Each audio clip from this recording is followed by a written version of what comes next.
Number 11. Woohoo! We did it. We did it. We do it every week. So good. Can I just say that, like, literally doing a weekly podcast is not something that I know most people do. This is pretty momentous. I feel like most of the time you see there's like a little lull and then it'll catch back up and then there's a lull.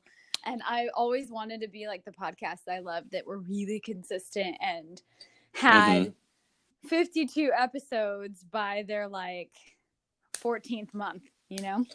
Yeah. So we're on track. Yeah, I'm proud of us. My rules, we're on track. And being a little proud is definitely a good thing. Learn how to enjoy all of the parts of your personality. So today we are continuing. You're Amy Solara. Amy Solara. I always forget to do the introduction. That's what we need to do. That should be the goal for number 12.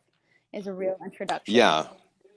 And maybe putting a song on that one of us actually wrote or we sang on together, as opposed to whatever the grab bag thing is that we kind of have there now, which I like, but it's, Yeah, you Mr. Guitar Player. That's your job.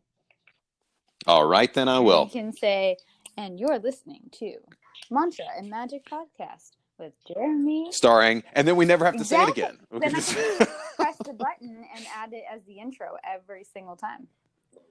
That would be great. I should definitely do that. Cool. Now I know that I have a task to accomplish this week. Yeah. Speaking of, from last week, I got some good feedback from the mantra that we talked about at the end, the Durga mantra.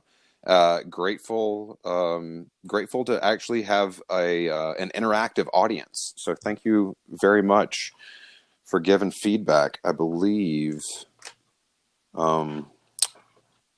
I think that was Cassie. Let me double check and see who it was. It was Cassie. I know. I got to give the shout outs. Sorry, I'm rearranging altar stuff. As we're talking about tools, I wanted my crystals in a different place.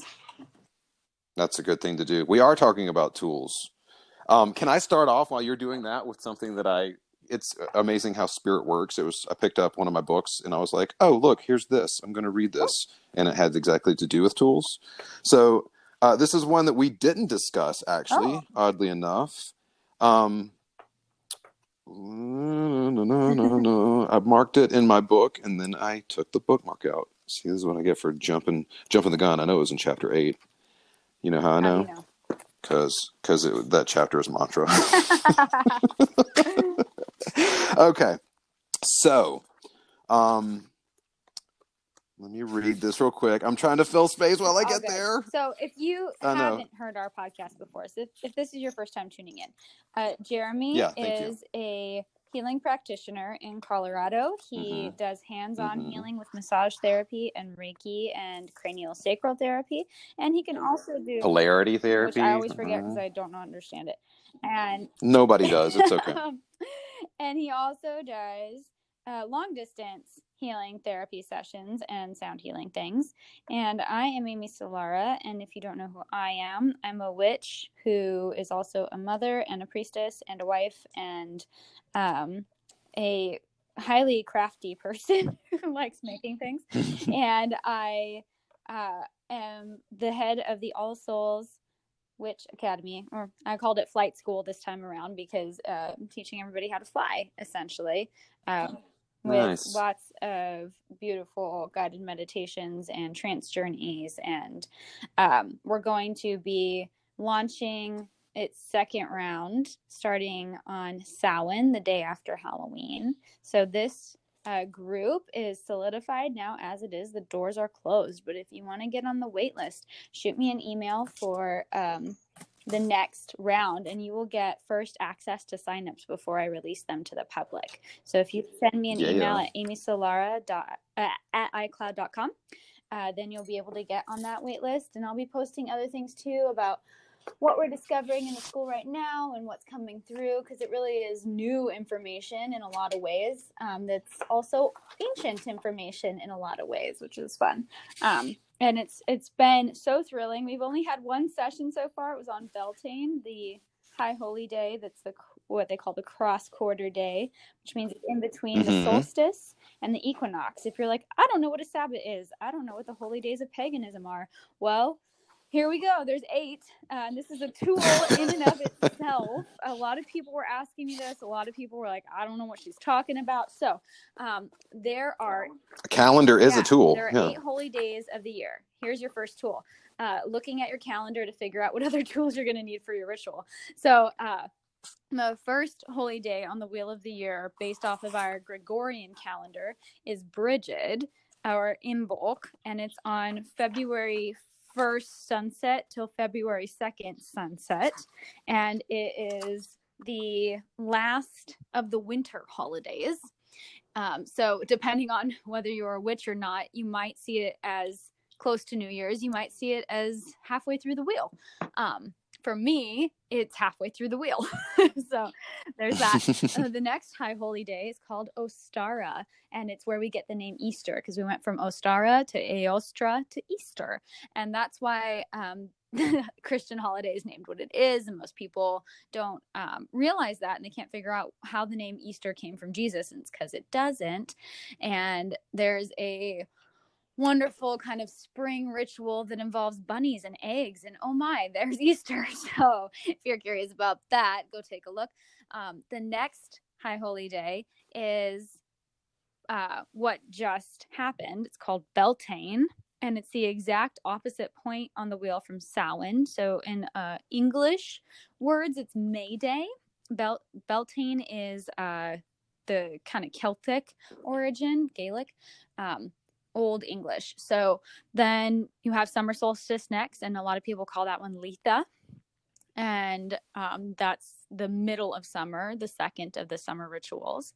And then after that comes the first... some people say it's the first of the harvest. Some people say it's the last of the summer. I think for most people in the Southwest, it's like the middle of the summer because it's in August. It's August 1st.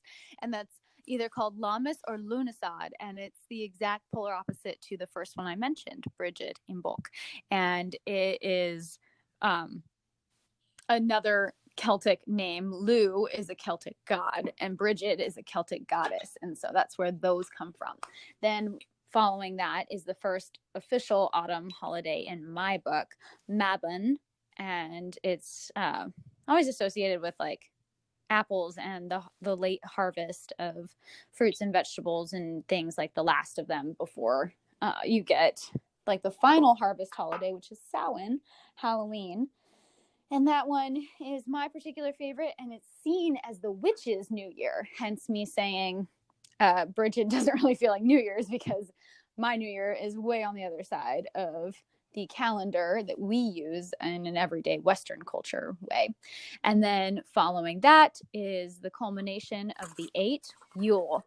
Yule is what some other pagans see as New Year. So depending on what kind of pagan tradition you come from, depending on which part of the world you live in, depending on how you orient your life based on the seasons and what you relate to most, then you could choose which one is your New Year. Maybe it's Yule, maybe it's not. Yule is winter solstice, and it's where we get our Yuletide carols and evergreen boughs and trees inside our houses that are filled with sparkly lights. So lots of things from the pagan world get filtered into both the Christian and the secular in a really beautiful way.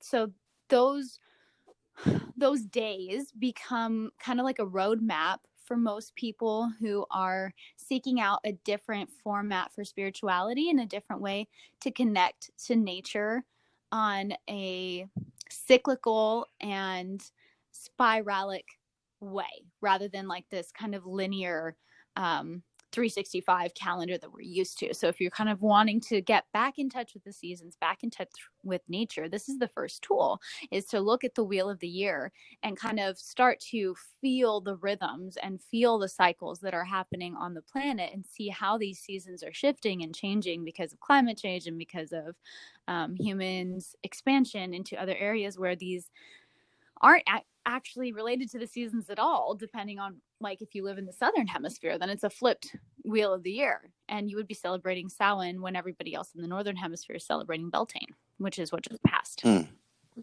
Mm-hmm. So figuring out where you are. And so each of them, they're not all the same length, is what you're saying too.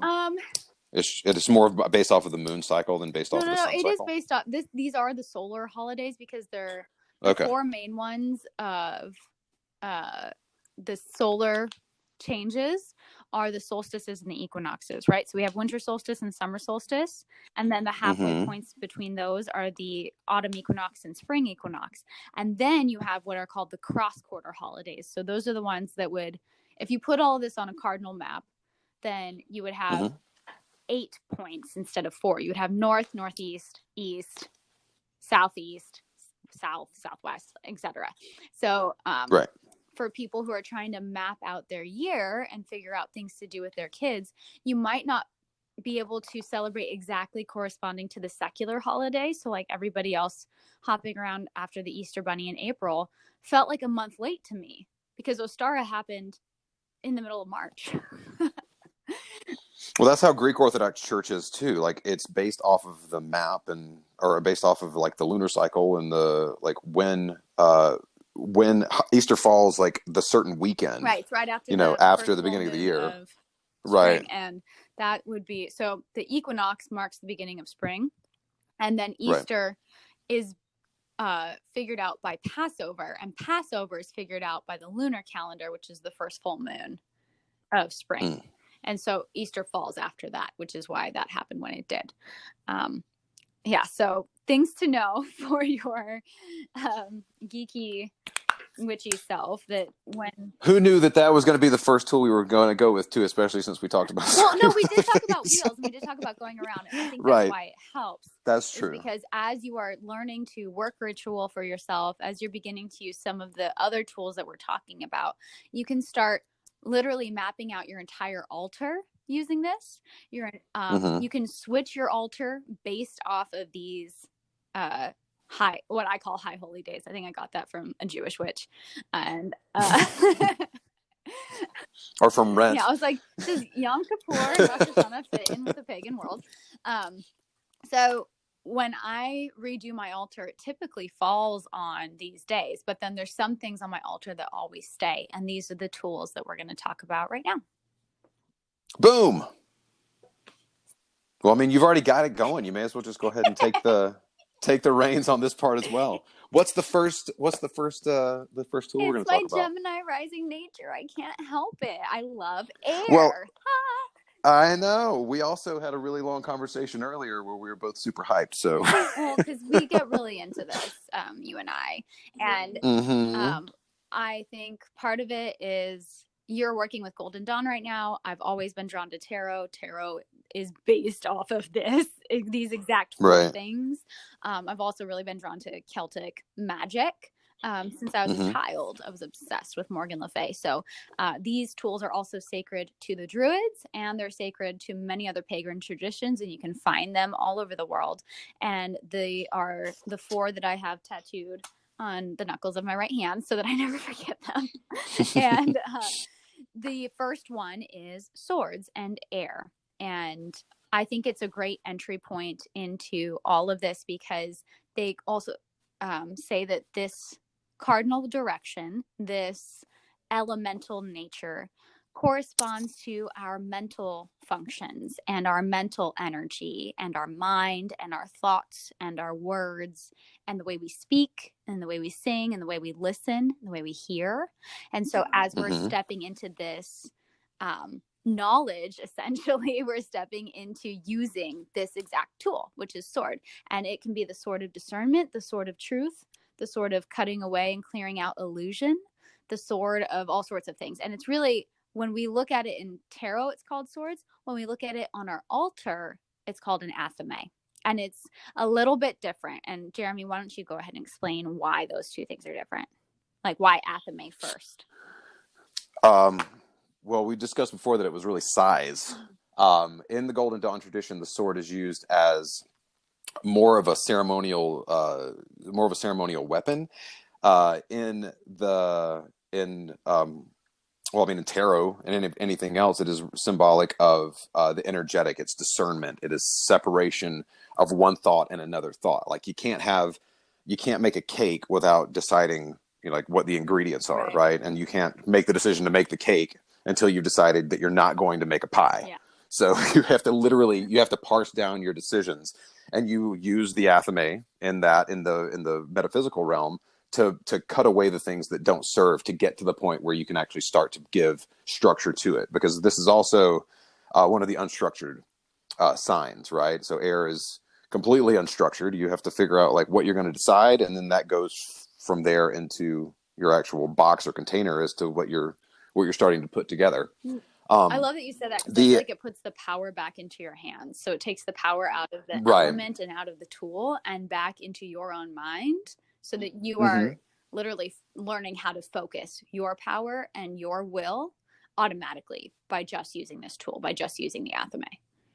Yeah, you have to discern what it is that is what's important to you, Mm-hmm. right? And this was the first tool that I got tattooed on me. The athame that's on my right arm, I got it because it had been so crucial that year for me to discern what was true, what was not, how to speak my truth, how to open up my throat chakra, how to focus my intuition, how to channel the energy through the arm that it's tattooed on as I cast and put up boundaries and created anchor points and used my own vessel, my body, as a means of cutting through that energetic, um, like I was gonna say like void, like just the Hmm. all that is around you, so around me. And I feel like the athame was something that I was instantly drawn to as well, because I feel more connected to angelic energy than I do to fairy energy. And athames Hmm. are made of iron, and angels are drawn to the iron in our blood because it's the part of us that comes from the stars, and that's where they come from. And the fairies are drawn to the opposite because they come from the planet Earth, and they want all of the earth energy. So they're a little more called to, I think, the next tool. Which would be the No, pentacle. the one. Where are we going? Oh, one. Yeah, Sorry, I was looking you at the keep direction. going I'm like, backwards. where are you leading this? Yeah, where are you Jeshua, leading me to dude. here? We're not Well, I'm Witterston in also here. sitting here I'm looking at the mystical Kabbalah as Uh-oh. we're talking about this too. So the swords are associated with Yetzirah, East and with air. that, which is yeah, which and East and Air. So we kind of talked about wanting to go through as we progress and kind of combining these Yeah. all. So the wands are fire. They're direction of will. You've made your decision. Now, what are you going to do with Yeah, you it? have to. How are you going to How are you going to move it? So wands are everybody knows about a wand. When you were a kid, or at least when I was a kid, I was all about picking up sticks, you Yeah. know, and it was more exciting to think about sending fireballs out than to using it as a sword, because you had to find a big enough stick to do that as well. Um, I always used to get so this is confused with swords and wands of which one was fire and which one was air. again, I've read things that say that they're flipped in some traditions, but it makes the most sense to me that like fire is it's swords is potential energy, it seems like, and fire is active energy. It's literally you're setting your thing ablaze. Also, if you think about it as if maybe even you're cooking, if you break it down to something basic, you have to collect your timber, you set it on fire, you get your water and your vessel, and then you combine those things to actually make what it is that you're Yeah. making, And then you to get bring to your eat it, and things that's into our. form of emanation. Right, yeah. Yeah. So fire's next. Fire's south, Hmm. and high noon.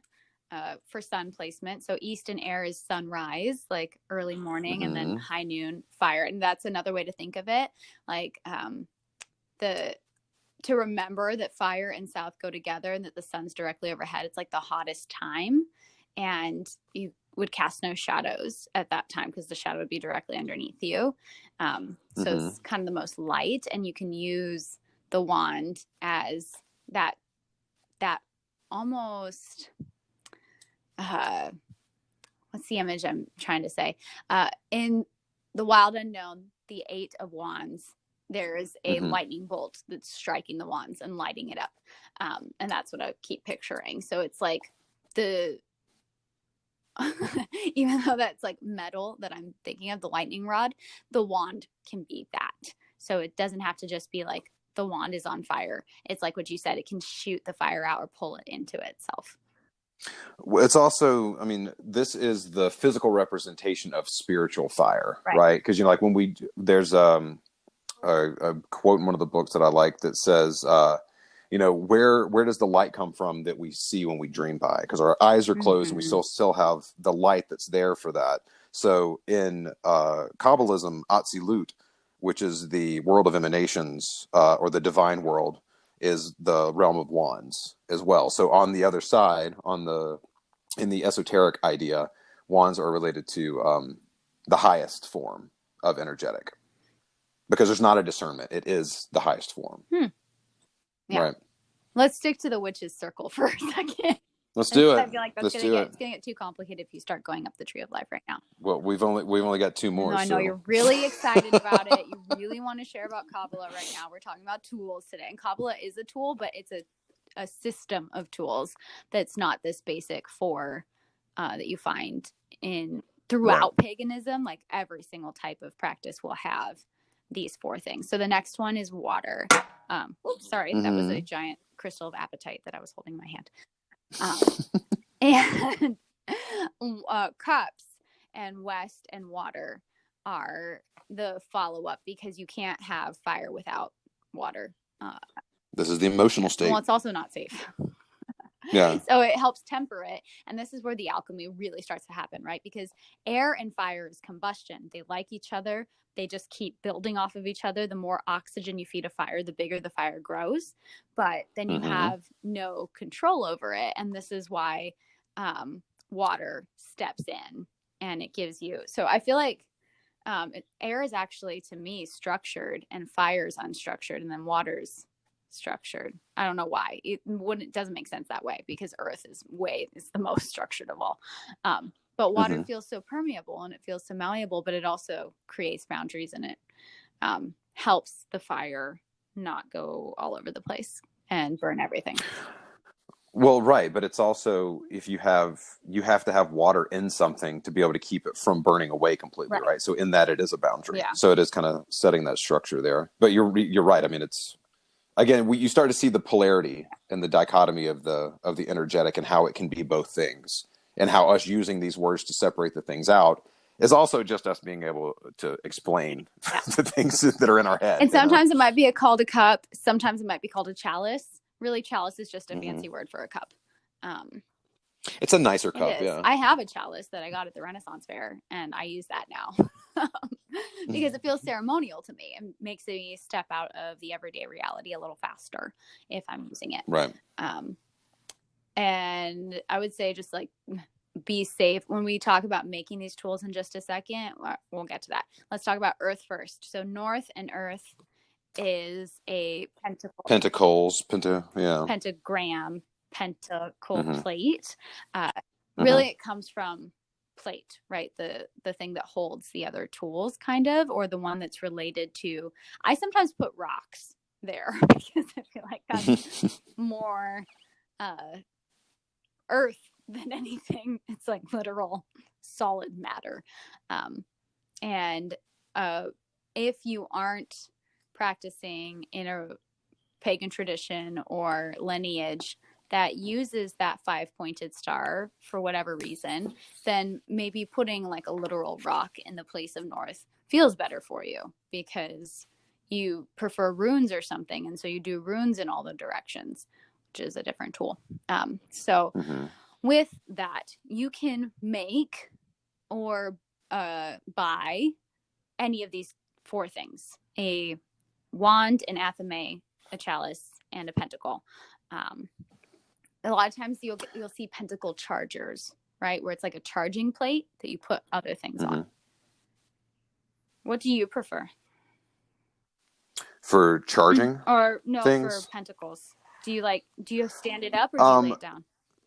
Usually I'll put it on the ground. I'll start by drawing it out. This is actually, I've been really wanting, we kind of talked about this earlier. I've been really wanting to actually get stone and to start working with stone and metal to make my own altars for outside work, just because it's so nice outside right now. But usually I'll draw it in the earth, and then I'll use stones or marbles, or things, whatever I really am kind of working with, whatever elements I'm working with, to kind of set my corners and to set my intentions. Um, if I'm working with someone, it's literally drawn in the mental space or in the metaphysical space, and then they're set ablaze. So it has a structure, and it also is using divine light to kind of keep out any energetic that is either coming up from in the session that may be trying to come in. That's interesting. I never use the tools themselves as markers. Well, see, that's the weird thing for me too. Like I first started working with a lot of these basic tools in the etheric space because I was gifted them then in that space, as opposed to me having them. Like it got to a point where I finally, living in Boulder, there's trees everywhere. I'm in the mountains. So like I kind of got drawn to collecting staves and collecting wands and kind of making my own. And I'd work on them for a little while, put them aside. And I don't necessarily use them in ceremony because, again, they're something that can be charged and there's something that can be useful. But it's also strange for people who are coming in for a massage or coming in for some other type of body work for me to be like, all right, I got my wand and my cup and my pinnacle. And they're kind of like, what the hell are you doing? I'm even like, if you just have it's it all on, right. like, Don't a worry table about to it. the side where all of your oils and It's stuff true. are. Yeah. But it's like, it's also, that's part of the stuff that's kind of more in my meditation space. So I carry my tools with me inside, more than anything else. So those are kind of drawn up. That's the ultimate goal with all tools eventually, is that you don't actually Right. have to have the physical. And Right. who is it? Don Juan that Carlos Castaneda works with. Right. Don Juan laughs and he's like, no, tools are for beginners. And then once you get past that, you have the energy. But I like having an altar that's set up with all 4 tools, just around it as kind of a connection point to say, like, okay, I can see it visually, and this is where I'm going to either charge up the spell I'm working on or place the crystals in the middle, or like whatever it is that I'm doing. Well, yeah, it's also part of my own practice, I think, too. It's like, I don't go around announcing to everybody. It's the same way I don't dress like a wizard. I don't have that stuff kind of set up in my personal business either. I mean, I didn't say that you did. You wear a lot of black. You have long fingernails. No, I don't. Actually, and you're tattooed. They have been. You had to get rid of them. Yeah. Yeah. So, yeah, I mean, I think that they are helpful to have, and it's also a nice thing that you can pass on to your, students that you may have, or like kind of have them as part of the family. It's like you literally use them as parts of protection for the house. Well, but as you and I have also discussed, you were saying, that working with, and this is by no means demeaning any of these tools. I definitely still use them in my practice. But when you get to the point where you're working on in the mental plane, it seems like it's a lot safer because you're there too, because you can set up, break down, hold things in a certain way.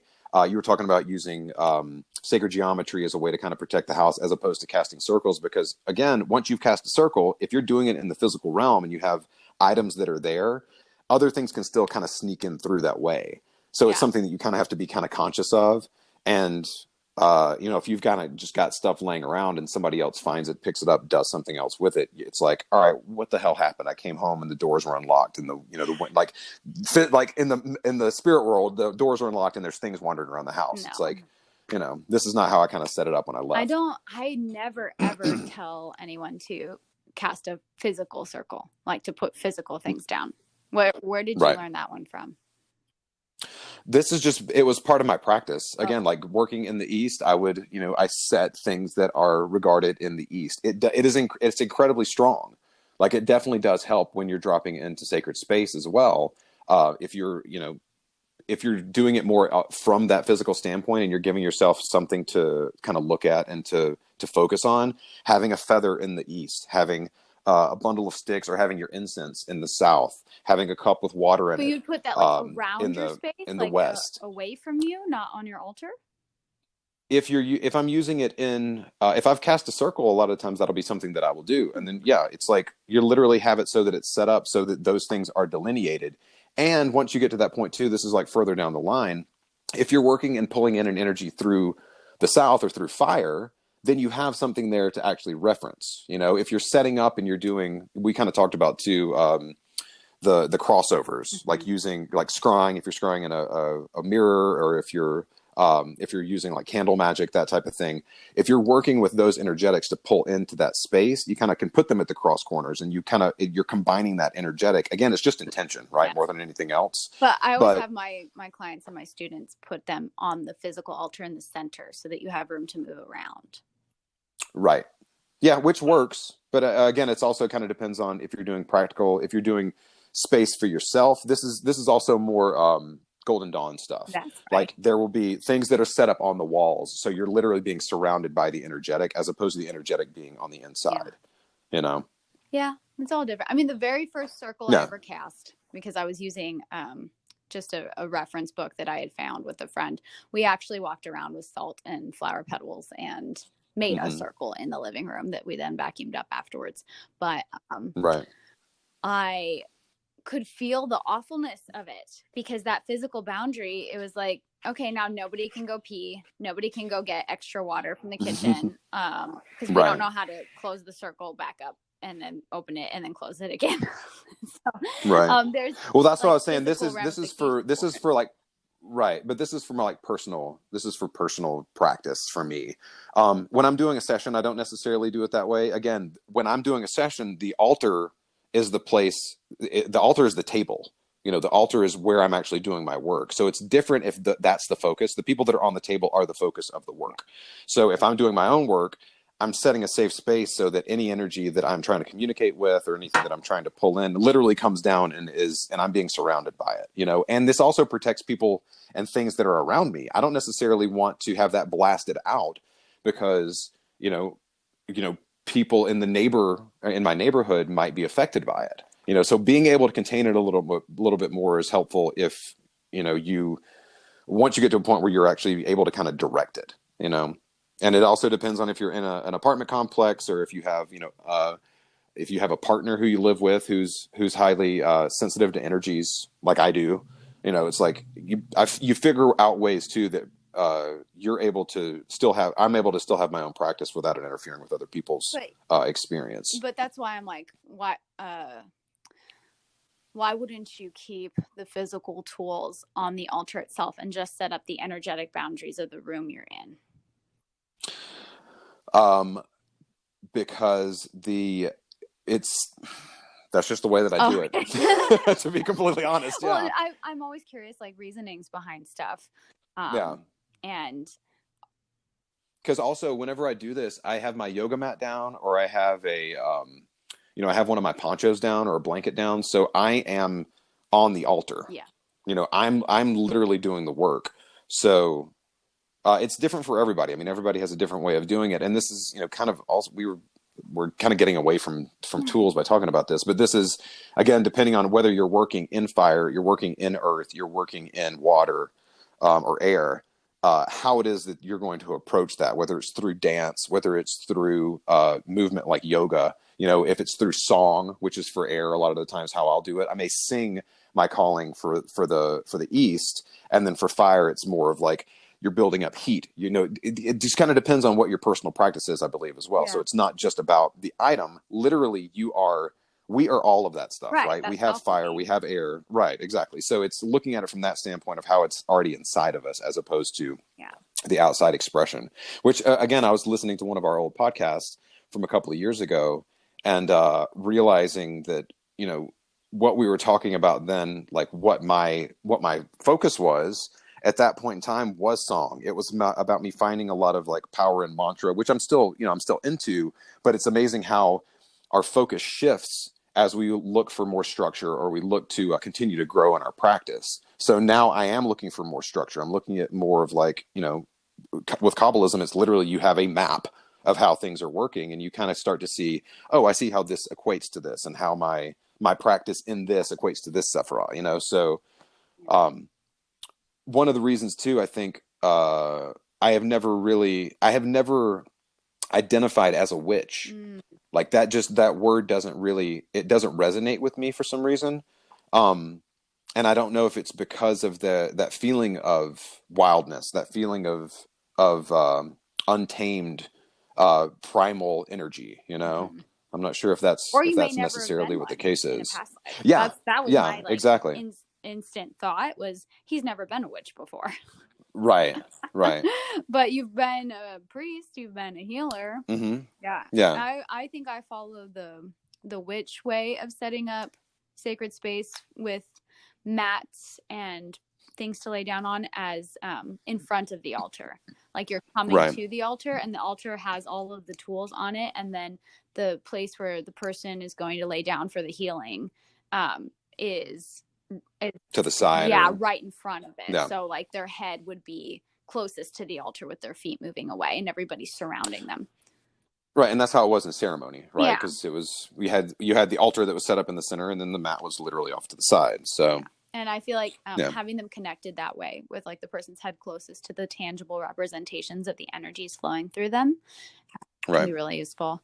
But with setting up these 4 tools that we talked about, the chalice and the wand and the athame and the pentacle, right, having them in those positions can help you as a novice or as a beginner kind of figure out, oh, right, like this would be something I would use to draw this energy in, call it in, like you said. Right. I love that. It is really useful to have a candle in the south and to like hold your wand over it and kind of pull the fire in to the circle. But going back to what we were talking about at the beginning, making these or buying these. I love that you said you were walking through the forest, because my wand is actually a burnt piece of wood from after the Mammoth fires in California a while ago. And it has obsidian as the stone that is like the activator, and it has copper wire entwining it onto the wand itself. And me and a sister witch made our wands together. And the obsidian is shaped like an arrowhead, so it is very dope. like charging and energetically like here's this blast of fire because it's volcanic rock. And I have another wand that's totally different energy that I made while I was at Spirit Weavers that is wrapped in red thread, and it was all about the lineage of the red thread and the red tent and the rose blood, and it's all wound up, but it's like this really strong cedar wood underneath, like grandmother cedar. So there's this feeling of these wands having more energy than the really cute ones that I got at a Harry Potter convention that look like McGonagalls and Florida Accords. Those are the pretty ones that I might set up when I'm like doing a decorative altar. But when I'm doing my actual altar work, I will pick one of the 2 wands I've made to put in that place. Yeah, let's talk about that too. When it comes to combining elements with a wand, it's technically wood, right? Which is technically earth. You don't really go into it when it comes to Western magic, but there is the like with Chinese or with a lot of the other Easterns, there's metal, right? There's metal, there's water, there's wood. Oh yeah, I don't work with those at all. Right. Yeah. Right. So having the metal actually, again, is another relation to the spirit realm, right? The energetic that's coming through that is literally electricity. So the lightning strike, like you were talking about on the 8 of Wands in the Wild Unknown Tarot, being able to kind of cross those things over as well. And that also helps, it's conductive because wood's not, right? So being able to have a metal, being able to have rocks, stones that may be a part of it, it does. So again, you want to be able to conduct the energy out. Yeah. It's a representation, because literally if you start a fire, then you're turning potential energy into active energy, kinetic energy. Yeah, but you're also I feel like this is really, really true, because we talked about swords and athames. Wands are also torches, and that's why the wood catches fires, because the big version of it, if we're looking at, it can be like staves. Yeah. So a staff can be the big version of a wand, and you can think of like Gandalf with his crystal at the top. Or it can be a torch with like pitch on it so that it continually burns and it lights the way of the path. Right. And I think a lot of people forget that correlation. And once I remembered that, oh, this could literally light up the path ahead of me, suddenly wands as fire made so much more sense. Right. Yeah, it's continuing to make the fire. That's the idea. It's not that it's going to burn out. It's that it's continually moving energy through it. Yeah, it's not a match. The match is the tool. Right. Which again is it's something else that it's interesting to me that you talk about pulling energy up from the earth. I think part of that, you talk about it from your practice, is grounding. Mm-hmm. But the idea, and I guess that's maybe like the magnetism, kind of the way that you do it, where you're pulling, you're imagining that you have a place to come back to, like you said. I But see it as an umbilical cord, like a very right, but it's a mixture of all of them. Because when I lead people in that grounding practice, it's not just earth fire, and it's not just earth metal, and it's not just earth stone, and it's not just earth dirt, and it's not just underground right. aquifers. It's It's all of three-dimensional them. space. Yeah, Yeah. it's an alchemical interaction of energy where I walk everybody through the layers so that they Hmm. get the underground water, the underground caverns, the Right. bedrock, the molten lava, and then the core of the earth, which is iron, which I said I relate to, if you believe in the earth having a core. Totally different podcast. Yeah, we'll talk about that on the disclosure episode. So I like the image of the earth having a core because it feels right with the magnetics for me, and it feels good for the imagery of like the earth as mother supporting us and having her own heart. And so you can also see it as like a pulsing vein of like a heartstring going from yours to hers and back again. Right. There and back. Yeah. I think of it as kind of like, again, it's giving back to the earth too. I think part of it is like we're pulling in source energy from way past, the stars, and pulling it back in, because at some point, again, mama's going to fall apart. Like the earth is to be born is to be cursed to death. So, it's going to be here for a long time. Cursed But or blessed? I wouldn't want to live forever. Yeah. Well, we've discussed this before too. I don't know if that's necessarily like, being Methuselah or being kind of like afloat in space. It's like, fuck, I really wish that the sun hadn't supernovaed. It's kind of, but that's maybe like, that's still kind of a three-dimensional mindset as opposed to being able to transition into salamanders or any of the other energetics that kind of. Yeah, and we'll maybe we can talk about elementals next episode. I think that would be good. Yeah. So with those tools being said, the next one up from chalice, cup, whatever you want to call it, most people see it as cauldron.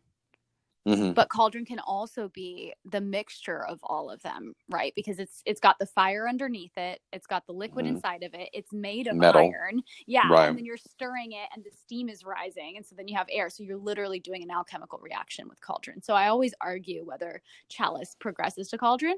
I actually realized after you and I hung up earlier, I like well as the big one. So if we do sword and staff or torch, then the next one for me would be well, like an actual well of water.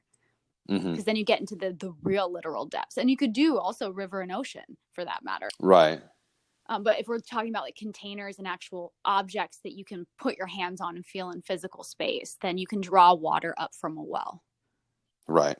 It literally is the container. But yeah, it's like, once you start to kind of get into that too, you're doing a combination again of like steam is air and water, right? So it's the same element, but alchemically those are the two things combining and expressing themselves as steam. Yeah.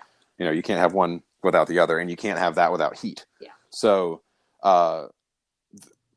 that's definitely more than just a basics conversation. An alchemy conversation is another episode entirely. True. True. So so again with the idea of the pinnacle or the pentagram being like drawn into dirt, drawn onto wood, carved into stone, being made from metal, like literally having like an iron pinnacle, like you said. That's a good way to actually, it conducts heat, right? Yep.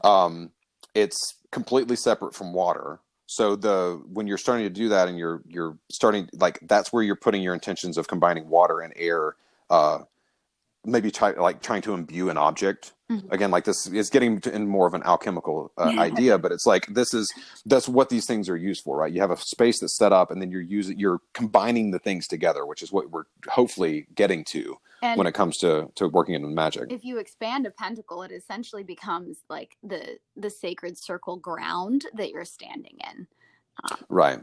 And yeah, because it's all five, right? Right. It's air, earth, water, fire, and spirit. Yeah. So even though it represents the earth element, so this is the other thing too. I saw a lot of people, when I was first beginning the practice, uh, equating the pentagram or pentacle, uh, depending on whether they were like more tarot-y or not, as a plate. That's why I asked you before, like what you saw it as, if you put it upright or if you laid it down. Right. Because in the tarot, it's upright and it's a pentacle. In Hmm. a lot of the pagan traditions where I practice, it was the pentagram, and it was Right. down, and it was a plate, and it represented like the sacred place where you put food. And we always Hmm. put the food on that part of the altar for the blessing and benediction, where you practice eating with the gods. And so that's where that Christian practice came out of. And that's something that I wanted to mention too. When you see the chalice and the cup and you see the crossed sword and Hmm. athame, like, oh, suddenly a Christian altar looks a whole lot different.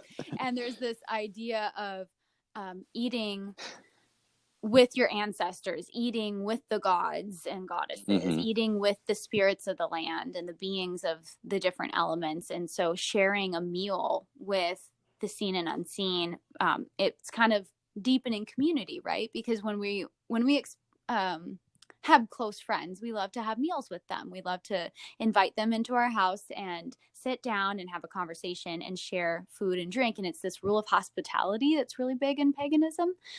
For most deities, like if you break that rule of hospitality, you've essentially sinned. It doesn't have the same kind of connotation of going to hell per se, unless you're looking at Greek mythology.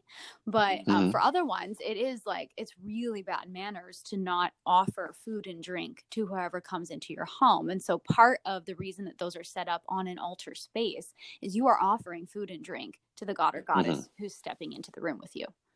Right. And I think a lot of times I brush past that because I'm in a hurry to do magic because I have two small children and I just don't have the luxury that I used to.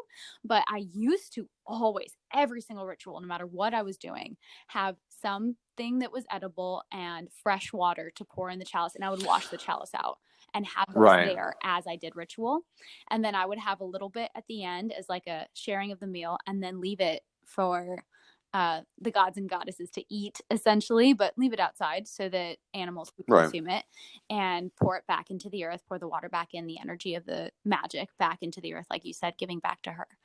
So I think that seeing it as a plate is still really important and really useful because you're sharing in that communal energy with the beings. I think that it's a very humanistic part of offering as well. Mm-hmm.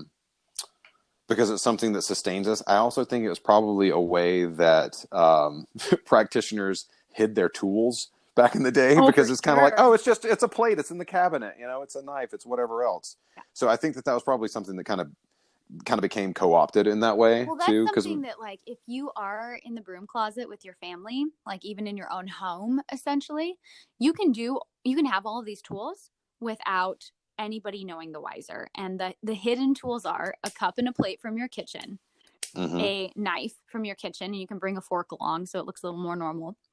don't use it to cut anything. If you're using it in a ceremonial way, don't. The only thing you use it for is for ceremony, at least the way that I see it. No. I mean, the knife would be the athame for the ritual. Yes, I know, but don't use it to cut anything. Like literally, it's used for ceremony. At least, again, the way that I see it, it's used for ceremony only. Like if a knife has been used to cut something, it's not sanctified anymore. It's like it's being used as a different type of tool as opposed to being used as a tool in Oh, practice. I'm saying the You exact know? opposite of you. Yeah. See, exactly. This is another reason why I never registered as a witch. Yeah, so this is kitchen witch.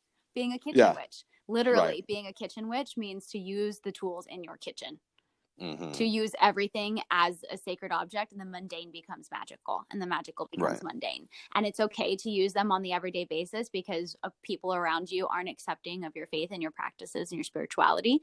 And so you have to step into a space of magic whenever you get the chance.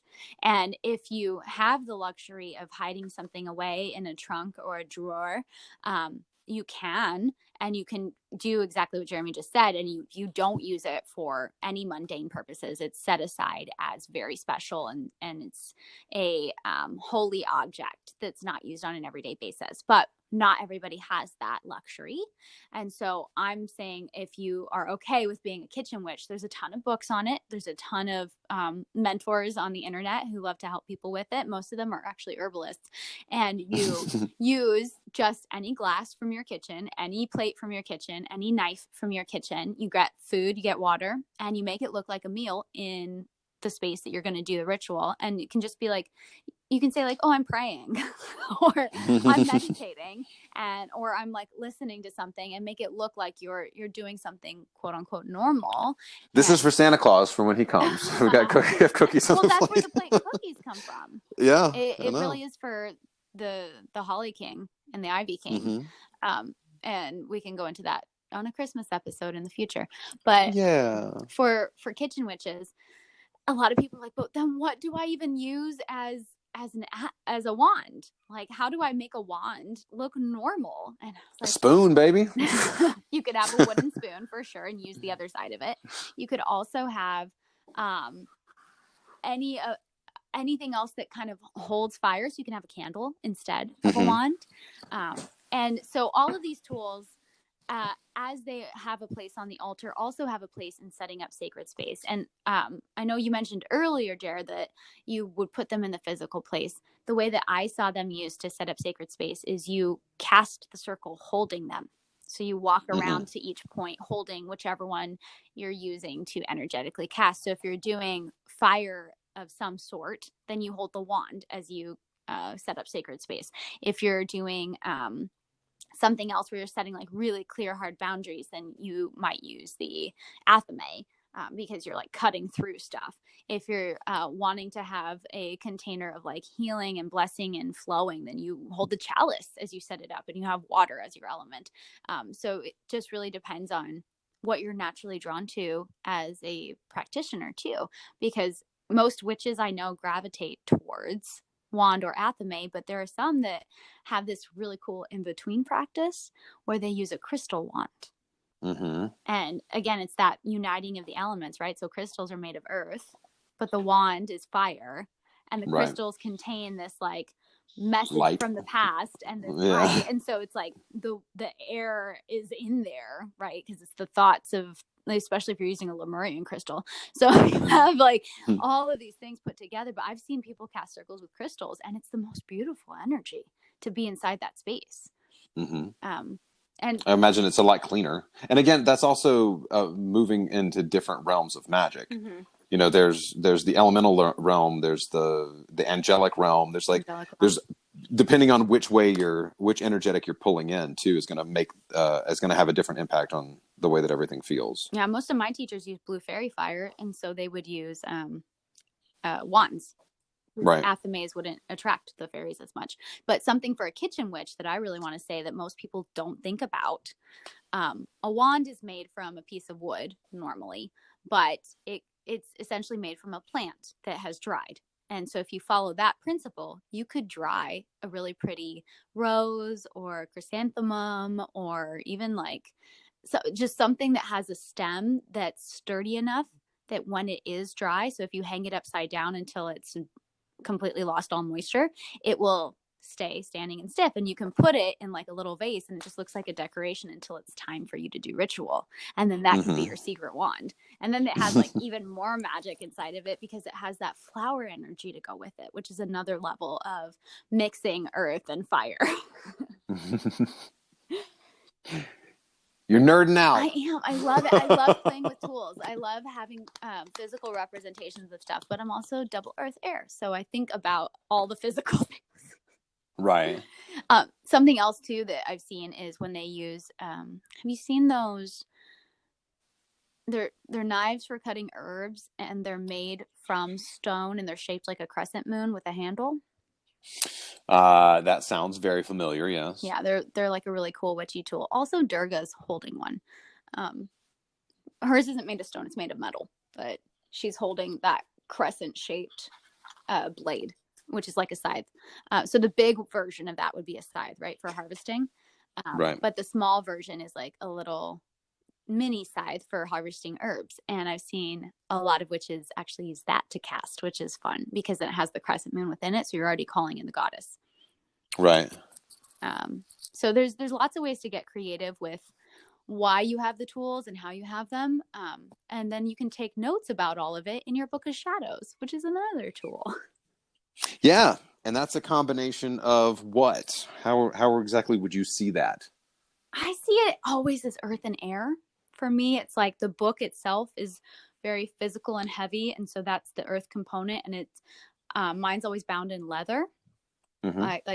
I'm my main book of shadows. I just have a tradition of having them bound in leather, but I'm also um, a person who consumes animal flesh, and so that's okay for me. Not everybody is okay with that. If you're a vegan or you're vegetarian, then you might not want that, and you might want something else as part of your cover. But for me, that brings in the earth component, and then on the pages is air because it's all the words. But you could say it's completely in air because it is the thoughts. Right. But I feel like it's Or it's song. But yeah, I agree with you. I think it's the symbolic, like literally the symbolic representation. So you're putting it into a solid form by drawing the yeah, letters, and it's by such writing an down the things. astrologically, it's such an earth practice to do that. Like, what do you talk Mm-hmm. about when earth signs want to do magic? They want to make lists. They want to write Yep. out plans. They Mm-hmm. literally create the whole ritual outline prior to the ritual beginning. So there's this like very earthy feeling to me that comes with the air component of Book of Shadows, and I do think it's an alchemical combination of the two, as opposed to Mm-hmm. something like feathers, which would be completely air.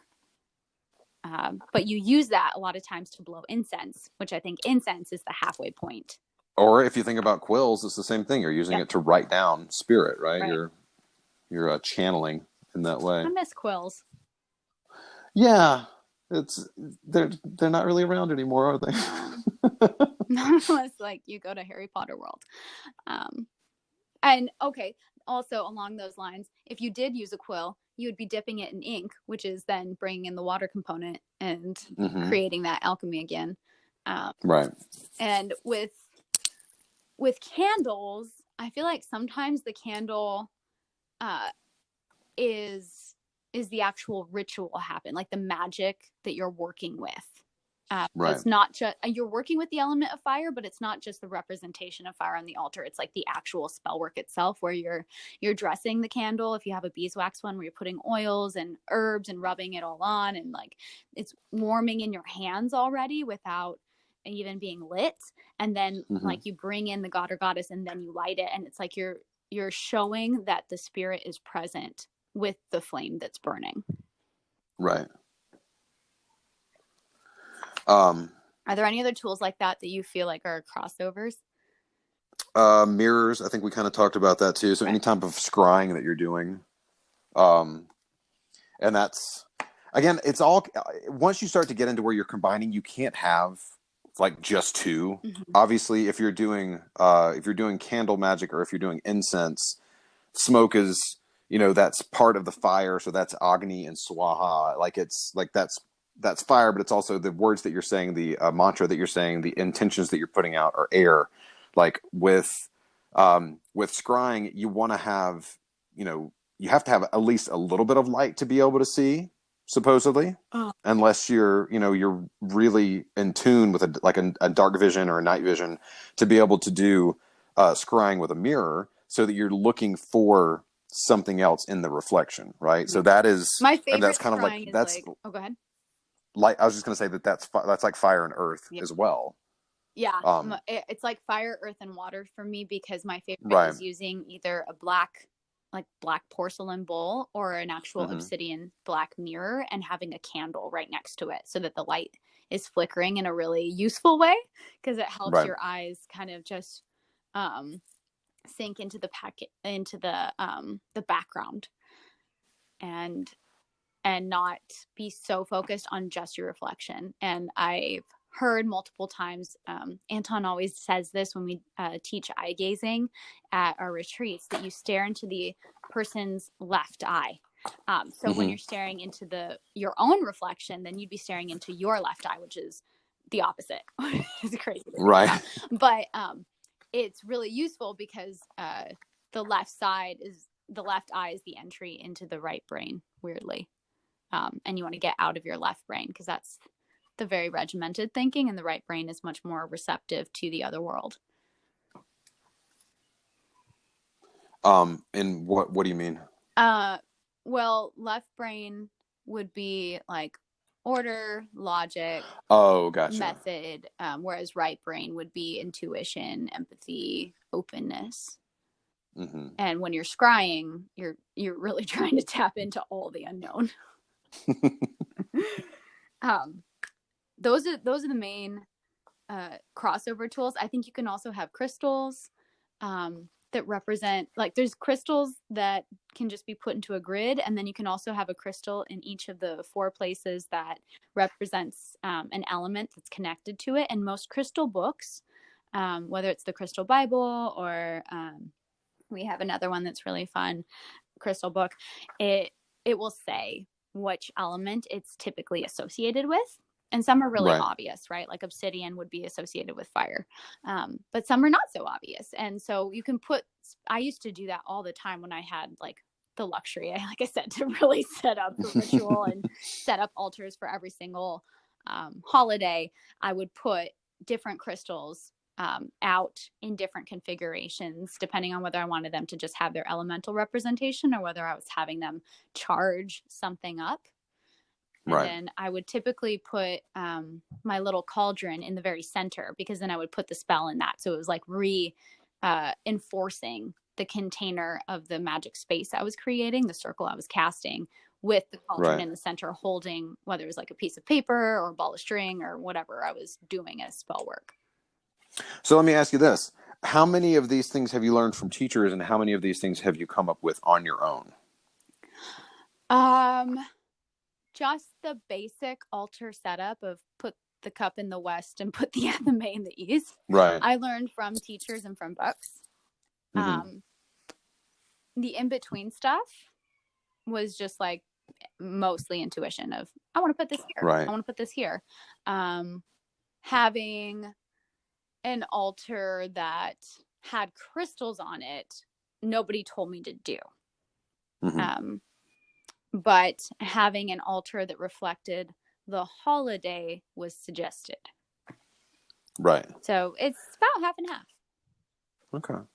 Well, I was gonna, since I didn't read the thing at the beginning, I'm gonna read it now if I can find the place where I Mm-hmm. bookmarked this book, because the one that I'm surprised that neither of us really thought about, and I had to pick this book up and see it in here, is the Mala. Oh, yeah. Um, yeah. So this, I also thought this was just kind of funny. So this is again from Jan Fries. I talk about this guy a lot. He is a wealth of information. Which book He is has this that books. you're reading from? This is Kali Kaula. Okay. This is But he probably one has, that I haven't gotten yet. yeah, he has books on runes. He has books on Lamatsu, like the Mesopotamian gods. He's a German author. He's an incredibly funny author, and he writes on ceremonial magic and different types of magic, and every type he does, like he's got a book on dancing, on ecstatic dance. Mm. So I opened up the book when I had come in after you and I had actually talked on the phone, and just kind of came to this. So it just says japa mala. The recitation and repetition of a mantra is called a japa, and a magical tool for this purpose is a special sort of necklace, a rosary called the japa mala. The japa mala is one of the most brilliant magical inventions ever. To begin with, the item is absolutely useless. It has no practical function. It has no practical function whatsoever, and the activity associated with it can be done quite as easily without it. As the japa mala is totally free of practical uses, it can be used as a number of highly irrational activities. This is one of the strongest points and a reason that malas did not only become popular in India, but were soon integrated in Islam and Christianity. The japa mala can be found in one form or another all over Eurasia. So yeah, it's just It's so good. he goes into some of the significance as to why there's 108 beads as well. I cannot recommend this guy's writing enough. So it's one that I always end up coming back to, and it's one that I'm using as a reference point for a lot of the things that I'm posting on my Patreon. Hey, plug. Well, with malas, I realized when you said that, half the time I would put it in the center and Hmm. like kind of encircle the thing I was working on with that energy, or the mala would get charged with that ritual. Right. Or I would actually put it up in earth because that's crystals. Those are the two places that I put my mala. Speaking Yeah, of, well, there's also the sutra aspect of it too, because it's bound, right? the There's like the threads. combining, yeah. The threads. So. So it's speaking of other tools that aren't always across the board. If you use yarn and thread, which I am someone who in my just normal everyday life loves to knit and to weave and to make really pretty ojo de Dios mandalas, I actually would put thread up in earth because it has that feeling of like coming from it's giving it structure. Yeah, and tying and binding and completing. And so that's where I put that. If I was going to have a sound object, whether that's bells or Tibetan bowls or crystal bowls, those go just singing in general. Yeah. Typically go in the east. And you can use those to clear space ahead of time. You can use those to call in certain energies that like sound. And a lot of people forget that too. Where would you put a drum? Earth, most likely, because there's a deep drop down vibe to it. Like the animal meditations that you've done as well. It's very much as soon as you start that rhythmic beat, and this is the way it's used in a lot of Native American traditions as well. It's just like you're very present because you've got that repetition of like, you're here, you're here, you're here, you're here. And then suddenly you're not, right? Because your body is very present. You're very present, but you're able to kind of travel, which is one of the cool things that I think about, the way that you do meditation too. Cause again, I was listening to one of our old podcasts and you were like, one of my strengths right now is definitely doing guided meditation, which you've continually gotten better and better at it, is how you are able to maintain the space, to keep people present, and to have them be able to safely journey, because that's a big part of it too. Like you want to make sure that you have the earth element, like you said, have a way to be kind of bound to your body, because if you go too far out and you start working with energetics that are like too far up and you are not coming back, then you literally, like, if you get reabsorbed into spirit, then like you're going against the whole point of the work. Yeah. And you don't necessarily want to do that, right? You're here for a reason. Yeah. I do feel like that's another reason I put string in earth, and I typically put red string because it's like the representation of blood and iron again. So it's like it's giving you a tether so you can fly as high as you want, because then you can always pull yourself back down. Right.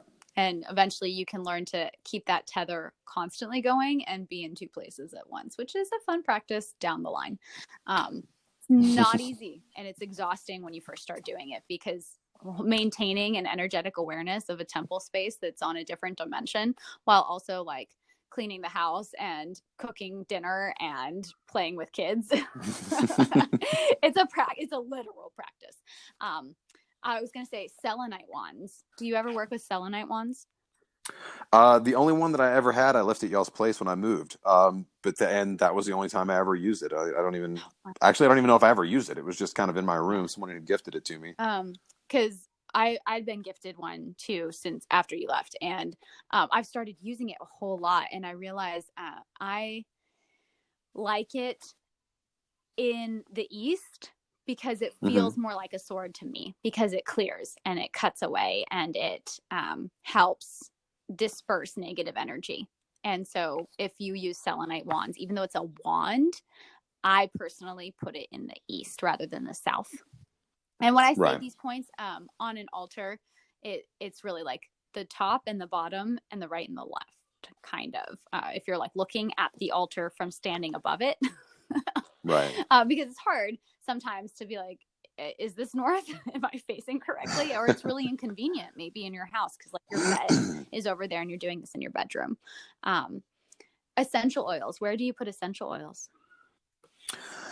They're like earth and water, because it is a combination of, the things that you're hoping to bring in. Palo, rose, whatever the essence is. I feel like they're almost like water and And it's air. also air too, but Yeah. yeah, because it's the smell, Yeah. right? Like that's one of what is dropping you in, and it's the essence of what it is that you're working with, as opposed to the actual physical part of it. It's what makes up what the thing And is. that's a tool I think a lot of people forget goes beyond just physical healing. It Mm-hmm. really helps set the tone. And like one thing I loved about ceremony when a specific guardian who dressed all in black and had beautiful long black hair, and you know who I'm talking about, Mm-hmm. when she was one of the main leaders in the group, she would always anoint us, and it was the most beautiful way to set the tone, to have this anointing of like, I am opening your third eye and activating your voice and activating your ears and connecting your crown and your heart and putting it into your hands so you can do the work. And it was like all these points on your body where the essential oil went. And I do that every morning. Like that's a practice that starts my day, where if I don't do it, I feel off during the day. Mm-hmm. And I use a specific essential oil that has rose as the base when I do it. And it's rose absolute. So it's like real rose. And it's this very strong smell. And to me, it's stepping into a place of like divine nature. And when I step into real ritual space of like, no kids, no husband, just like me by myself in the room, I do it again because I'm really saying, and I'll do other essential oils along with it, because I feel like smell is one of the easiest ways to transport yourself. Yeah. I was going to say that it also is really connected to spirit as well, because, um, my yoga, some of my yoga teachers here, they had a giant Shiva or Shiva, Mm-hmm. depending on how you pronounce it, statue in one of the offices, or in one of the classrooms, and it had been moved a lot of times, so it had broken in part of it, Oh. and so when one of the owner's husbands was working on it, she like walked into the space and she was like, "It smells like sandalwood." And he was like, "I know it's been smelling like that for a while, and that sandalwood is one of the essences or one of the scents that is associated with Shiva." So it's like, again, like this type of stuff can kind of actually come through, because it's like, thank you for the work that you're doing, and the deity will show up in that way, even if you're not burning those plants. So we had kind of talked about that before too, with Yeah. like what some of these things represent and how they're associated with those deities. So it's just really cool that that's the case too. Like a lot of times you may smell something that transports you back. A lot of, if you have something that reminds you of when you were a kid and you're automatically taken back, smell is such an incredibly, uh, it's like, it's so not really there, right? Yeah. Because our sense of smell doesn't, and I think our taste buds are the same way, but it doesn't really detect scent. It detects changes in scent. Yeah. So when we smell something, it's literally like, it's not just that there's a thing that's burning or whatever the thing that's there. It's literally the energy that is also there that can make us aware of something that has changed in the space, Yeah. an energy that's changed in the space. And I just had this image. The reason I laughed a second ago, like, I wasn't laughing at what you were saying. I was laughing at when you said the smell when you're a kid. And I was like, if you're doing an inner child healing ritual, can you make like Mm-hmm. your favorite thing that your mom used to cook for you as the food and water Yeah. that Oh like God. Yeah. goes on the plate and in the cup, and like it activates that smell sense memory of, oh my God, if I had like Your Kraft macaroni and cheese whatever it was. essential oil. Yeah. I just pictured like bacon and pancakes with Right. like my mom's way of doing it, which was Bisquick. Like I would never eat it now, but to have that smell would instantly transport me back into being a child. And Right. so that's something to consider too. If there's a particular smell of like an essential oil that to you seems to evoke something that you can't quite like put your finger on, maybe it's an ancestor memory, maybe it's a specific type of elemental being that wants to work with you. And so that can also help, where I use a specific essential oil when I do Akashic records readings versus when I do tarot readings, weirdly. And I use another one when I'm doing other work. So there's different smells for different purposes, just like there's different tools for different purposes. And it's all a tool. The other thing I wanted to talk about is some of the more shamanic tools that you and I use. So whether that's agua de Florida or chacalpas or rattles, we already mentioned drums. Yeah. These ones I don't typically place on my altar because they're usually too big. But I might put them around the outside. And Go ahead. I was just going to say it's amazing. I didn't even say anything. All I did was breathe in. That's amazing. So it's interesting to me how it is that when we look at native cultures who have literally integrated so much of this stuff, they have so much respect for the earth itself that it doesn't seem to have as much of a space that is held in reverence for us on the altar, right? Mm-hmm. Because it's literally you go grab a handful of leaves, you can make your shaker, right? You go grab some rocks and you throw them in an Easter egg, you've got your thing. Like it's so strange that that's the case. And it's like, well, you're not a knife, you're not a cup that I could put some juice in, but there's mystery and there's magic in it, absolutely everything. Yeah, I do. I love pulling some of these out. Like shakalpas are a bundle of leaves that with a kind of like a handle that have been dried. And I got my first one from a beautiful shaman in Peru. He gifted it to me and Anton. And I got my second one from the same shaman store, and we were just supporting him with like buying tools. But I use it for clearing with clients sometimes, and I'll kind of ask their guides, like, what's going to be the most effective right now? And sometimes hearing that, like, it's a leaf rattle here. Let me shake it.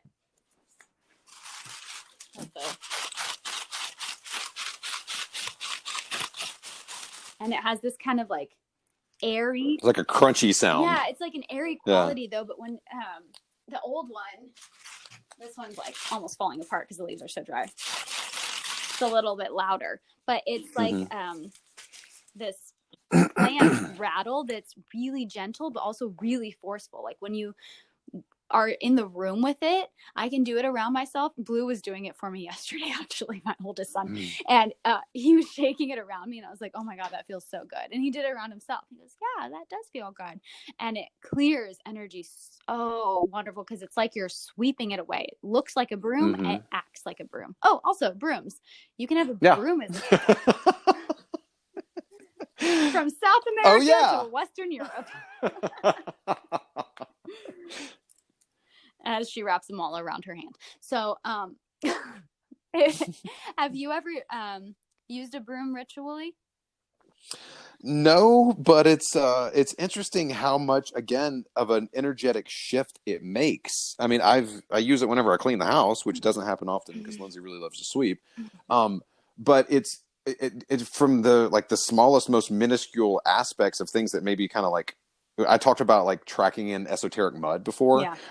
There's something to that too, that there's energetics that are connected to the things that you're bringing into the house, and I wanted to, it's funny, we were talking earlier and I was thinking about like how there's a lot of ritual in whether it's a tantric ceremonial work or some of the more like weird I'll say Western stuff where it's literally like you wash yourself, you have to be super specific about making sure that you're clean or washing yourself with a certain smell, like you were talking about, like having something that is kind of attractive to the energetic.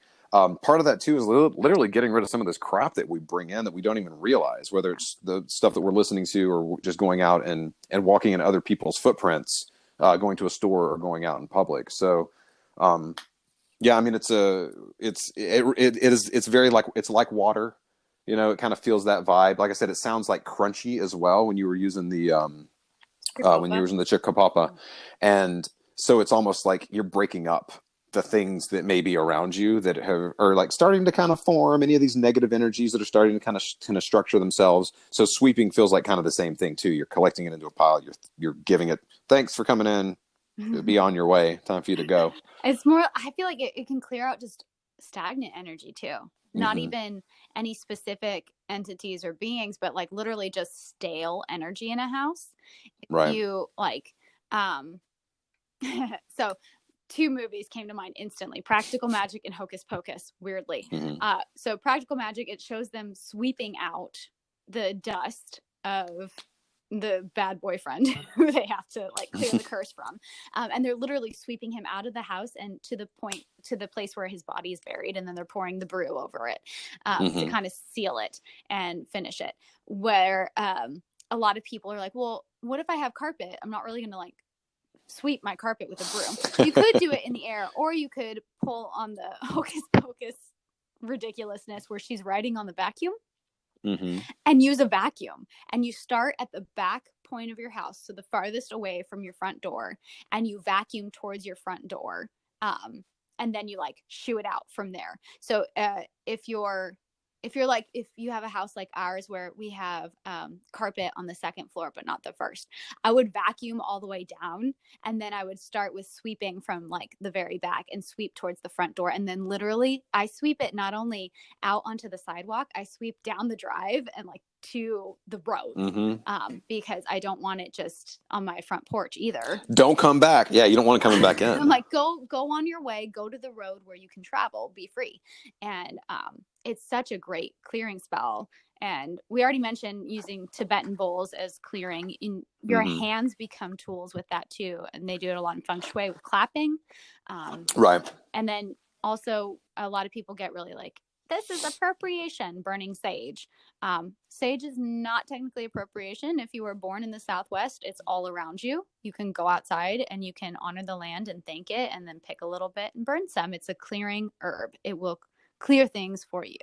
And so will cedar, and so will rosemary, and so will juniper. Like all of these beautiful plant allies that are here, when they are burned, their vibration that they're sending out is literally sending away all of the negative types of energy that can infiltrate a space.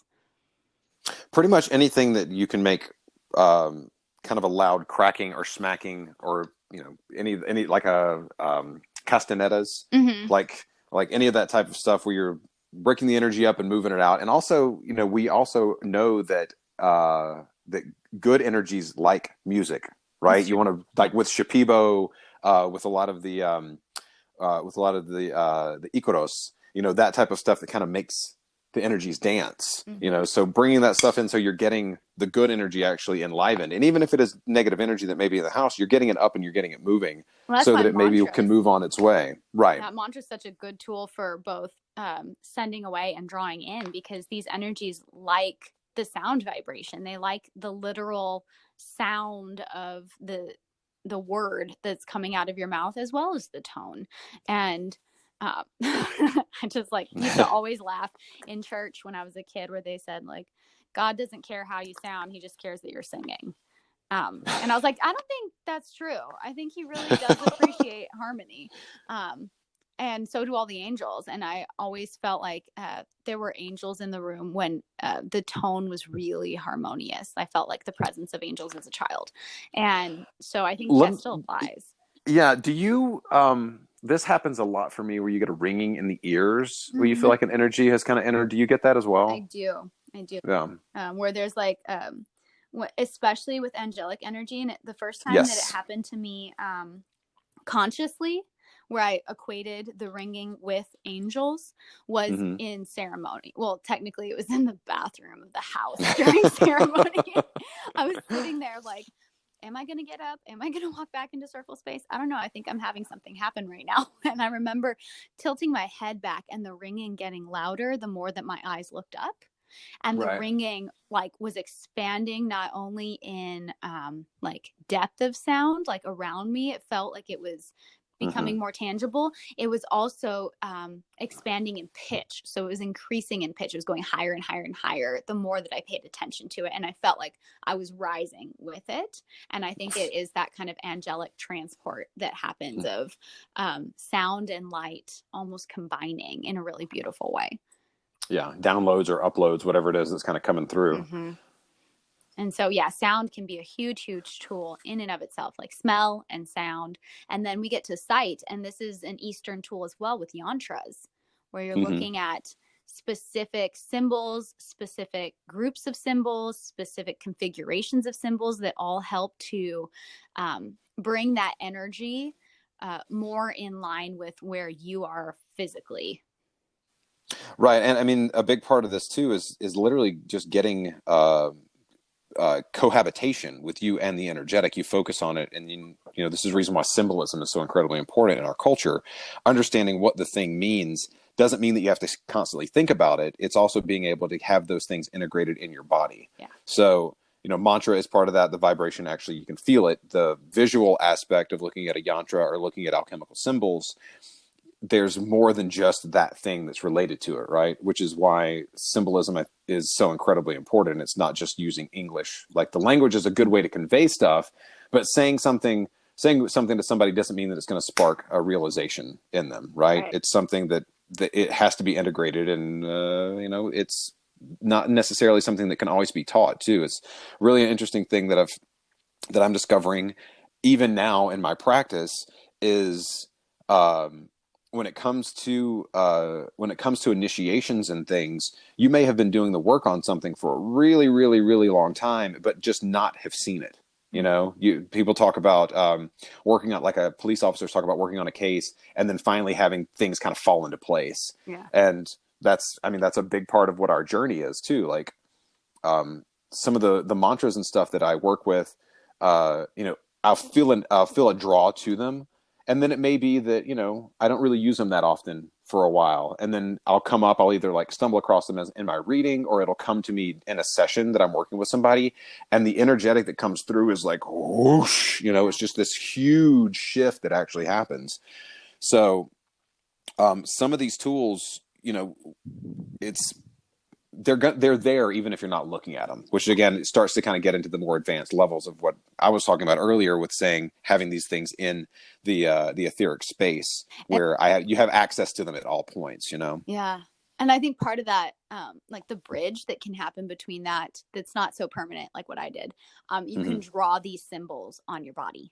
And this is huge in Norse work, in Norse mythology, and what they call asatru practices, where you take the rune and you draw it either on your forehead or on your throat or over your heart or in your hands.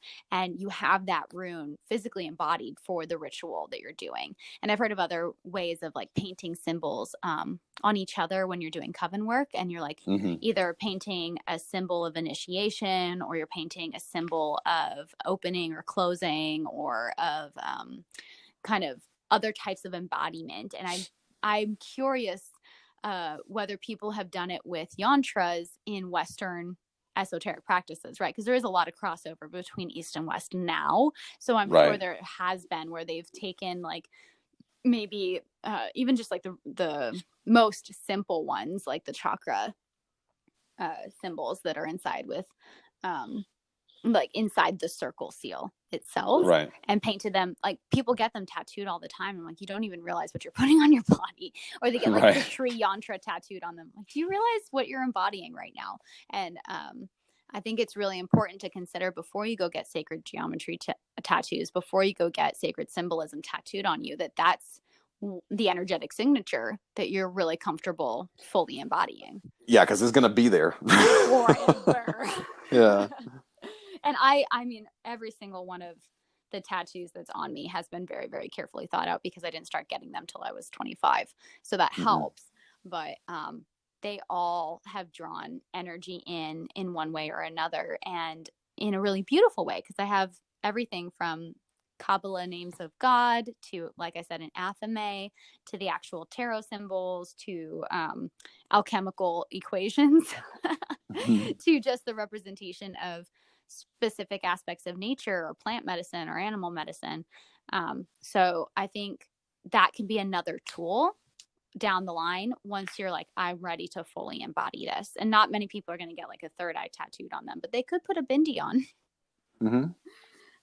But yeah, I think if you're, well, I mean, yeah, we were going down that road. It's literally like, belly dancers, bells, and anklets, and that type of thing too. It's like, I realize how much stuff we actually have come up with when it comes to just tools, when it comes to magical work, tools. Okay, speaking of clothing, before we wrap up, because we do need to get going soon, but clothing can actually be a tool in and of itself. And a lot of people are like, what do you mean? Because they don't want to start dressing up like people that they see as kooky or wacky or out there just for rituals. But it can be really, really fun to go through stages of a ritual initiation or a ritual ceremony or some kind of a physical embodiment of a deity's story. Like I'm Mm-hmm. thinking of Inanna specifically. Like if you have on 7 layers of something, or if you have on 7 items, whether that's like a necklace and a shirt and a pair of pants and some bracelets or whatever, she goes through the 7 levels of the underworld before she reaches her sister Ereshkigal, and she has to take off 7 things as a symbol of like surrender and of release of attachment to ego and to roles she's held before in order to get to her truest self. And so as a coven working together, you can have 7 veils essentially and do a dance of the 7 veils and do ecstatic dance. Or you could have the person like walk through the room and have guardians at each point that are like taking the items from them, and you get to feel the physical experience of removing that energetic thing, and then you can put all of those items into something where they get recharged and like blessed, and then the next person gets to go through the initiation. So having clothing as a tool can be really, really fun and really, really useful. Well, this is, yeah, it's a big part of a lot of ceremonial magic too, is wearing certain types of robes, Mm-hmm. certain colors that relate to certain energetics, being able to actually charge them up. Like I said, I have a couple of ponchos that I've worn in ceremony, that I use in my yoga practice, that I use in my meditation and magic practice. Yeah. That is, it's getting that energetic as you're using it as well. So it's almost making talismans just by contact of your body. Mm-hmm. So good thing to do. And that's, I think, another reason why it's hard for people to like let go of stuff. A lot of times when it comes to clothes, Yeah. I wear stuff until it falls apart. And some of my favorite stuff are things that I've either found at secondhand stores or have been gifted to me. Like I don't like to shop for clothes. So it literally feels like there's an energy that are to certain things that I'm like, I'm drawn to that. And I want to wear this for 10 years until, it turns to dust.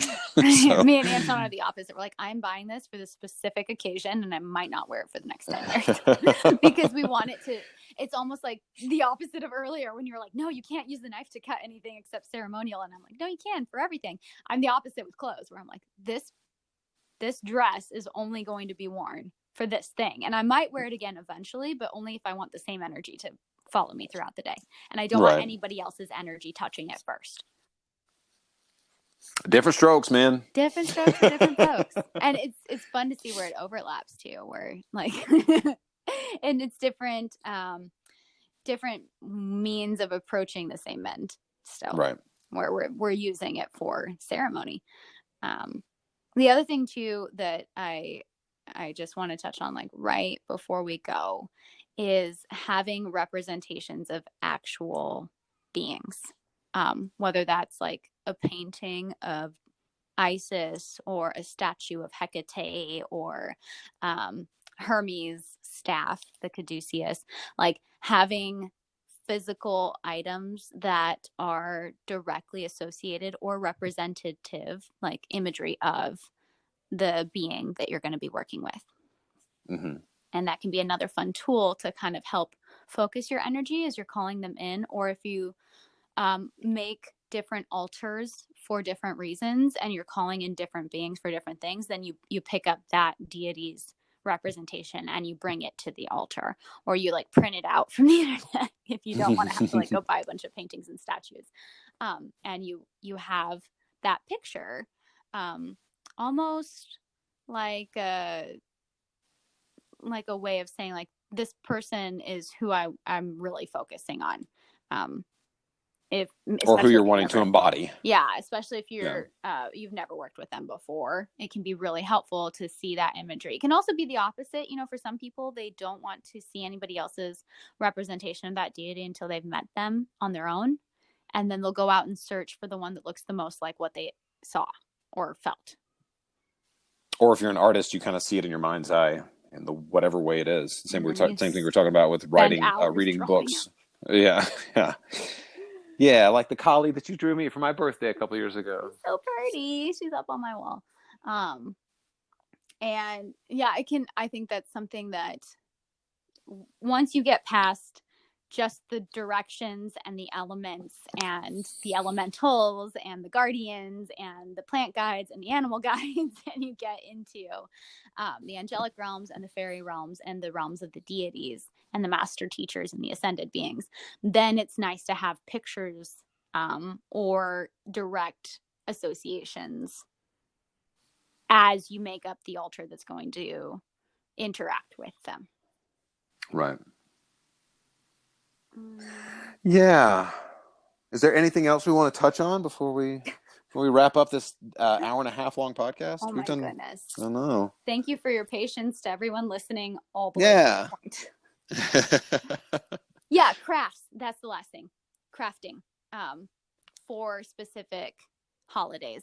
Tying it all the way back to the beginning. This is amazing. So for like Bridget, you might make what's called a Bridget's cross, and you can weave it. And I made Jeremy make that with me one year. That was fun.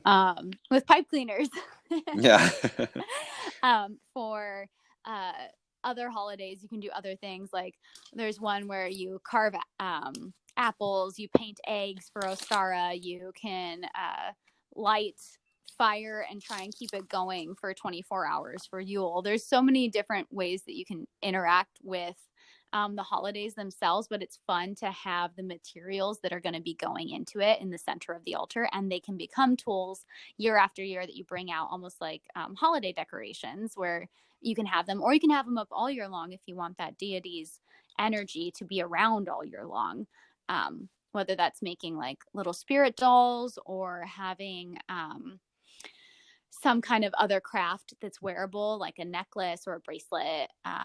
Malas, you can make malas and have like a Ganesha guru bead or something else that's associated with one of the Hindu beings or Tibetan beings. So like hoodoo dolls, that type of thing too. It's like literally making a representation of yourself and then, putting it in a really elaborate or exciting or like well appointed place, so that you're kind of like putting that type of magic into your experience as well.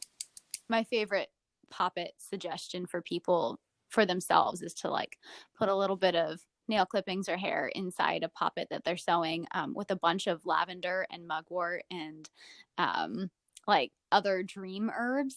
I was going to say, so you're always sleepy? No. So, and then you put it by your actual pillow so that when you come to bed and you like arrange the poppet so it's like sleeping peacefully so that you have peaceful, deep sleep, but that your dreams are really vivid. Because it has all the dream herbs inside mixed with the sleepy herbs. Right. Nice. Yeah. And you set very clear intentions that it's only when you're sleeping. You can make a different poppet for like when you're working out. Yeah, put some Red Bull in it. No, goodness, no. Okay, coffee Not beans. Healthy. Yeah. Some pyrite, some magnetite, charge it up. Yeah, there's so many different types of tools that you can make, that you can purchase from people, but I think it's more fun when you make it because I like crafts. Yeah, I was going to say, that's the big thing too. It's like, while we have all of these standard tools and things that people have used, in time memoriam, you can make whatever you want. Like if you've got a drumstick or something that I'm saying that because I'm looking at a drumstick, but like if you have certain things that you want to carry around in your pocket, that's like a lucky charm or that type of thing, literally put it on your altar, set your intentions, hold it in your hand while you're doing your mantra, like doing that with a mala is cool.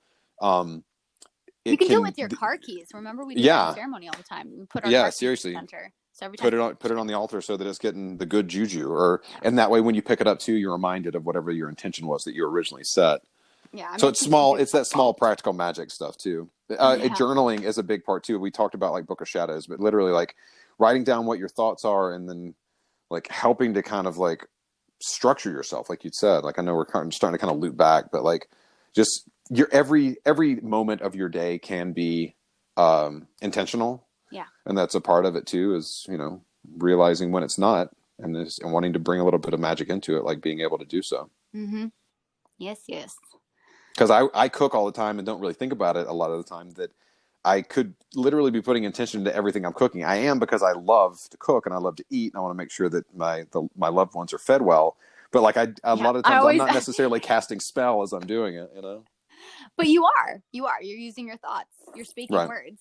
And I always am like, I hope that everybody feels fully satisfied and is ready to go to bed when I make dinner. Because I want to cast that spell. If I'm feeling like emotionally vulnerable or emotionally distraught because I'm either listening to an audiobook and having a reaction, or I'm listening to music and having a reaction, I step away from the meal I'm cooking so that I don't Mm-hmm. like spew it into the food. And I come back when I'm ready to send in love and happiness and a feeling of like warmth and comfort. It's very Cancer energy because sun in the fourth house. But yeah, when you're cooking, you are doing magic spells, and you can think about adding magic herbs, like sprinkling a little dill on it will actually Mm-hmm. activate it, putting a little thyme, literally giving everybody more time to experience stuff. Parsley attracting more abundance. So there's so many tools, but we only have a certain amount of time in the day, and we can teach this to you one-on-one if you find our Patreons and Mm-hmm. reach out via Instagram or email. So Jer, do you prefer people to go to Voice Hands and Heart, or do you prefer people to go to Jeremy Renta? There's no and. It's just voice, hands, heart. I know. I'm You sorry. can follow either. Honestly, I'm not super active on my social media. I am attempting to be more active. But you can follow either of them. The voice, hands, heart is a lot more of my business stuff. My Jeremy Renta is my personal stuff. So if you're interested in the stuff that I'm doing on my personal page, totally cool. You're going to find maybe some of my practices or the things that I'm doing on in my daily routine. Um, there's a lot of restructuring that's going on with everything right now with the timeout, which has been great. So social media may be shifting But in what's the the next. best way to reach you? Jeremy Renta. Find me on Instagram, Okay. Jeremy Renta. There you Yeah. go. That's what I'm getting at. So, and the best way to reach me is Witch Goddess Mama on Instagram. Yeah. And there's a link to my email there if you want to contact me that way. You can DM me. You can follow the link in my bio to either my website or to Patreon and check out the tiers right now. There's either a magic or a mantra meditation yoga or a between the worlds combination of the two. All Souls Coven will open back up in October for people. So go ahead and get on the wait list now because it filled up pretty fast. And I'm super excited with the group we have. We had our first call on Beltane, and it was amazing. So there's lots of stuff that we're cooking up. Also wanted to throw out at the end of this month, I'm going to be part of a awesome, like, what do they call it when it's online, but it's like a seminar thing? Teleconference, teleseminar, something that Morgan Garza put together. Woohoo! She did so good. It's a bunch of a summit. That's what it's called, a summit. And I will be talking about the alchemy inside your body, because the whole theme for it is inner alchemy, and the alchemy inside your body when you consciously are interacting with food and beverage as a means of magic. And how much is that? And that is free. It's donation because it's going to charity. Cool. So, but the problem is if you can't catch it live, then you have to pay afterwards to be able to view it, but the money still all goes to charity. So everybody's doing it out of wanting to contribute to the community and enrich people's lives and get really connected and networked with an amazing group of teachers and healers and light workers right now. We're also excited to watch each other's. We've been like messaging on Instagram, like, I can't wait to see yours. So it's very nerdy and fun. Andy, Rock and Roll Shaman, my sweet friend, she's going to be doing something. George, who's been on a different podcast from this one, The Spirit Guides, who I love, and he's really funny. He's doing stuff. There's going to be a great, great group of people. And go check it out. Look up Inner Alchemy or look up Morgan Garza on either social media or the interwebs. And I think that's all I have to. Oh, wait, no. One more thing. One last thing. Anton is doing another Primal Flow certification. I'm actually going to be taking it this time so I can be officially certified, because just because I live with the man doesn't mean I get the piece of paper. So I have to go through it. But it's great because I'm really excited to see everyone's faces who's on it. And he had such a great group. I got to see some of the demo videos that he was watching for the certification. And it's so amazing to be able to get to be, because of the times we're in right now, we get this opportunity, right? Normally he has to fly across the country to do these at different yoga studios. And unless you live in that city, it's really inconvenient because there's no way that you can just like pop over for a day and then go back home. So he's doing it for anybody. He had people in the UK, he had people in Australia.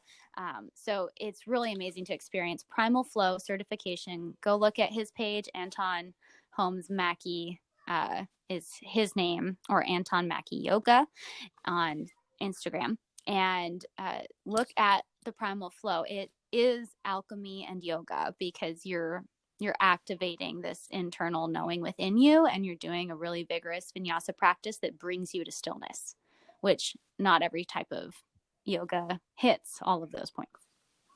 Diggity. When is that? That is hold on. I have to look. Do you have anything coming up? What's going on for you here? Nope. Literally not. No, I mean, I'm working on a lot of stuff right now that I'm not ready to talk about as of yet. But yeah, I mean, the Patreon stuff is up. I have been updating. Yesterday, actually, I recently updated. There's 2 new classic episodes that are up, 3 new classic episodes that are up, and the breakdown from last week. We didn't do a mantra for this week, so I will be posting some of the backlog material that I have. Mm-hmm. So will be up this week as well, so I've got that one recorded. And I'm starting to do some stuff that I'm wondering if people are going to be interested in. So I'm putting up some samples of texts that I find useful, mm-hmm. and I want to see if people want to kind of delve in a little bit more with me. So I'm going to put up some sample stuff and then see kind of where that goes. Okay. Yeah. I think people will be. Just put that out. I believe that people will be as well, but it's just like I don't want to go spouting off exactly what it is because I don't have it like really literally written down in front of me. But I'm so stoked to that we've continued to do this. Like I said, 11 weeks is nothing to shake a stick at. So it's not. It's so I'm really proud of us for sticking with it without having too much fixed energy within either of us. Well, I mean, okay, so Primal Flow certification, one day, 8 to 8 on Pacific time, May 16th, and it is really, really fantastic through the computer. My man Anton. May 22nd is the summit, Inner Alchemy.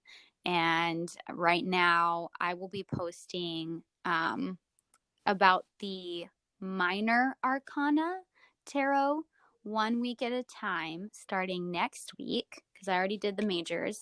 And I'm not going to be going through each card the way I did with the majors. I'm just going to be touching on the element for now, and then we'll get deeper into it as the summer progresses.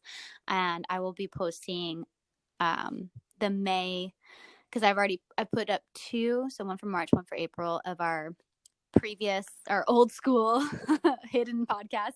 So I'll be posting another one for May right this week, and another mantra this week, because 2, because I didn't do one last week. So for all y'all already on the Patreon, thank you for supporting, and thank you for interacting and believing that Jer and I are offering something of value to you, because we really do want to help uplift and enliven your practice. Yeah, we ain't doing this just to hear ourselves talk. Although I do love my own voice. Well, it's a beautiful voice. So stop. Really though. He answered the phone today. Oh my God. I was like, can you just say that again? He was like, oh, hi. And it was so low. It was very George Takei. So good. It was so good. Yeah. Okay. Well, I love you, brother. And I love you.